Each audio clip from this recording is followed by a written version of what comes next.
A1 expert YouTube channel की तरफ से खुशामदीद। आज का टॉपिक हमारा है कि SSD क्या है, और अगर हम या आप कोई भी अपने सिस्टम या लैपटॉप की स्पीड की वजह से परेशान है कि उसका डेटा या उसका सिस्टम स्पीड नहीं दे रहा, या हैंग हो रहा है, या जब कोई सॉफ्टवेयर चलाते हैं तो रुक जाता है, या बहुत स्लो चल रहा है, तो उसका एक आसान हल है कि पहले अपनी हार्ड ड्राइव, जैसे कि ये आपकी लैपटॉप की हार्ड ड्राइव बता रहा हूँ आपको, ये लैपटॉप की हार्ड ड्राइव और ये आपकी सिस्टम की हार्ड ड्राइव है। इन दोनों की देखें आप, इसके ऊपर RPM भी लिखे हुए होते हैं, ठीक है।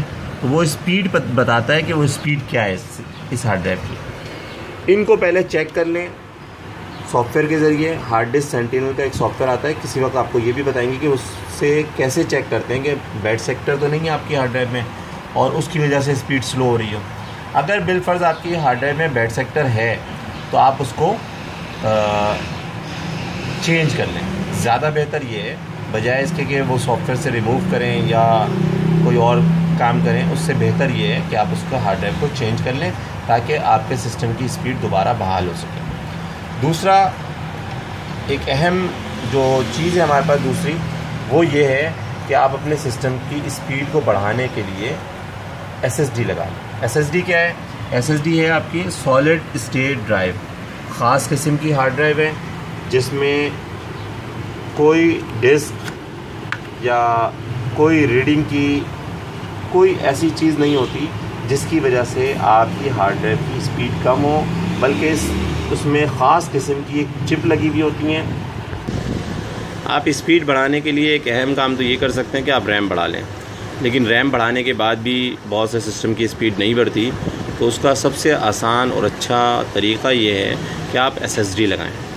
अब बहुत से लोगों को इसकी अवेयरनेस अभी तक नहीं है कि SSD है क्या और SSD क्यों इस्तेमाल होती है, या थोड़ी सी एक्सपेंसिव है तो लोग कहते हैं कि हम SSD क्यों लगाएं, हम नॉर्मल हार्ड ड्राइव ही लगाएंगे, जबकि SSD आपके सिस्टम की स्पीड को बढ़ा रही होती है।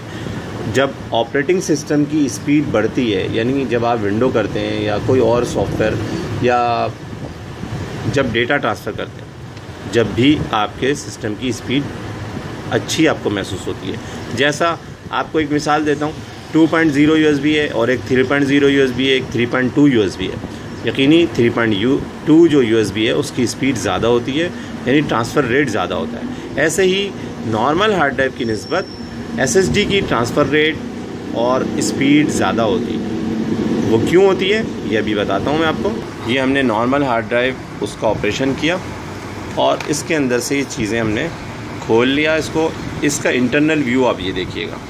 आप ये देखें कि एक बहुत अहम चीज़ इसमें, जैसे एक वक्त में प्लेयर आता था, एक फोनोग्राम शायद, तो उसके अंदर एक ये निडल टाइप की वो लगी होती थी जो रीड करता है, और ये आपकी देखें ये मूविंग एक डिस्क लगी हुई है जिस पे सारा हमारा डेटा स्टोर होता है और वो डेटा रीड करती है ये निडल।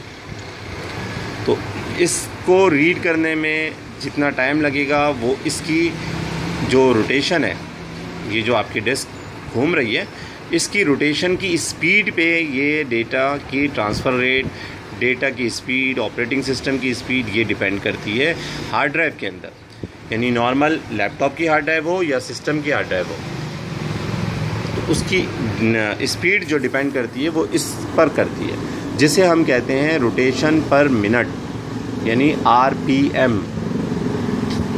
अब इस RPM की वजह से होता ये है कि आपका ये जो आपकी हार्ड ड्राइव है या आपका सिस्टम है वो पावर कंज्यूम करता है। वजह ये है कि उसको घूमने के लिए टाइम चाहिए और एक पावर चाहिए ख़ास, जबकि SSD में क्योंकि मेमोरी कार्ड की तरह चिप लगी होती है तो इसलिए ये पावर कंजम्पशन भी आपकी कम करती है। अब हम इस टॉपिक की तरफ आते हैं कि SSD हमारे पास कितनी किस्म की हैं। SSD 2-3 किस्म की आ चुकी हैं, बल्कि एक नॉर्मल SSD है जो 2.5 कहलाती है और 600 Mbps पर सेकंड तक जाती है उसकी स्पीड। दूसरी M-SATA, ये M-SATA है, ये आप देख रहे होंगे, ये M-SATA है।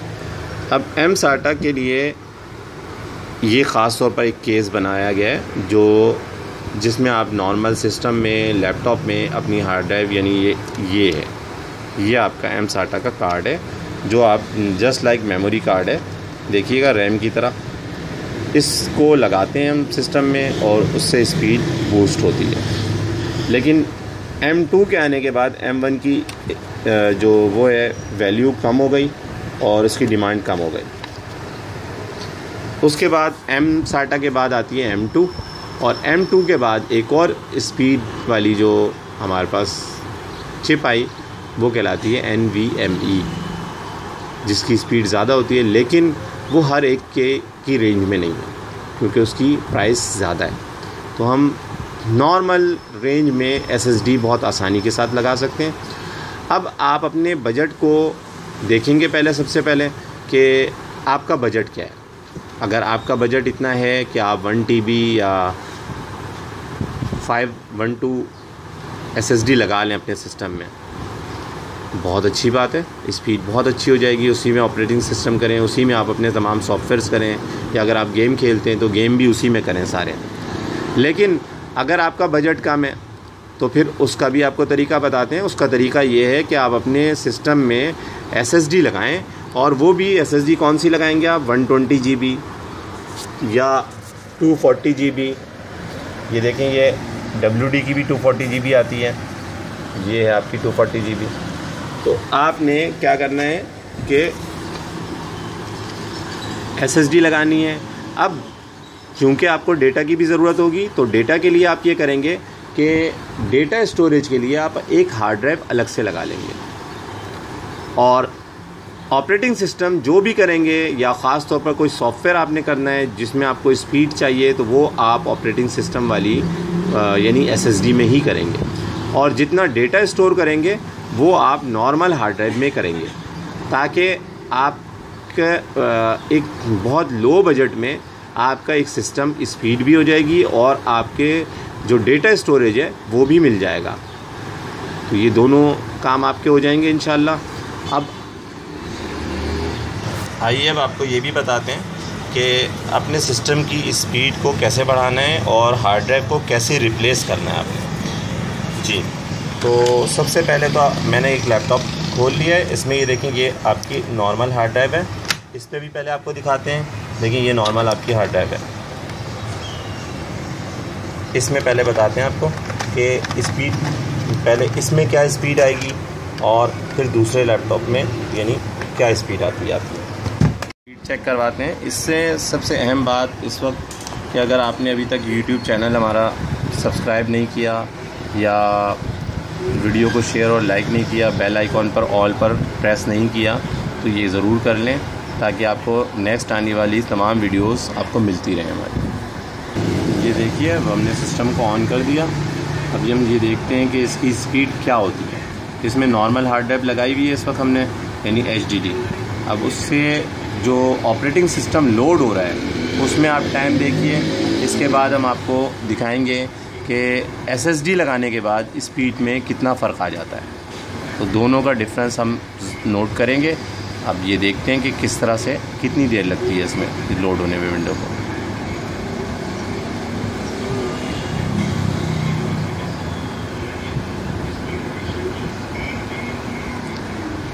ये देखें, अब जाके ये विंडो लोड हुई है। तो तकरीबन 1 मिनट या 1 मिनट से कुछ ज़्यादा टाइम ले लेती है ये नॉर्मल हार्ड ड्राइव। अब हम SSD लगाते हैं और SSD लगा के देखते हैं सिस्टम में कि कितनी स्पीड आती है। कि हम रिप्लेस कर रहे हैं अपनी नॉर्मल हार्ड ड्राइव को SSD के साथ। तो ये हमने अलग रख दी हार्ड ड्राइव, और ये SSD जिसमें हमने पहले से विंडो कर ली है वो हम लगाएंगे इसमें, और इंस्टॉल करके इसको चेक करेंगे कि इसकी स्पीड क्या आती है। ठीक है, ये हमने सिस्टम ऑन कर दिया SSD के साथ। अब देखते हैं हम इसमें विंडो लोड होने में कितने टाइम लेती है, यानी ऑपरेटिंग सिस्टम कितनी देर में लोड होता है। ये आपका लैपटॉप देखते जाएं आप कितनी जल्दी विंडो लोड हो रही है और कितना टाइम कम कंज्यूम करती है। ये देखें आप, चंद सेकंड के अंदर विंडो आपकी लोड हो गई।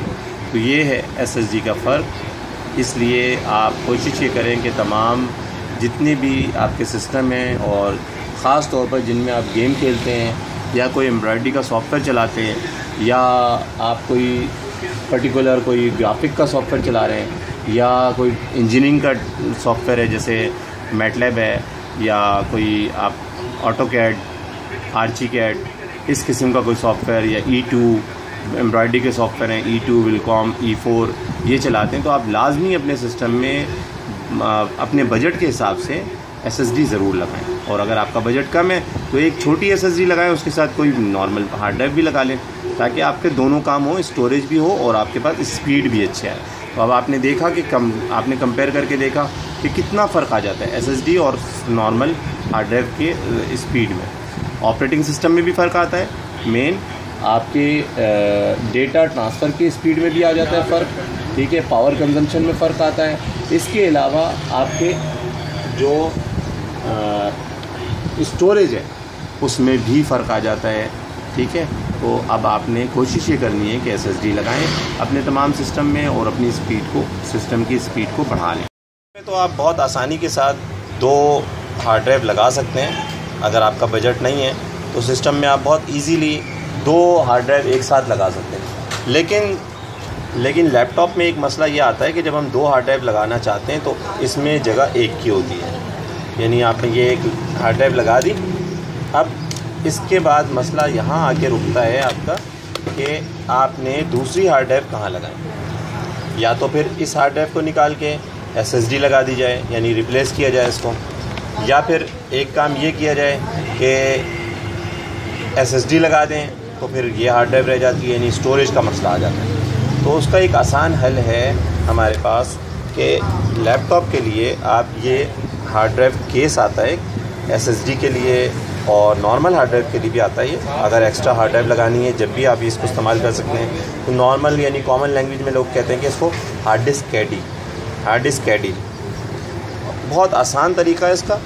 इसमें आपने अगर एक्स्ट्रा हार्ड ड्राइव लगानी है कोई आपको, तो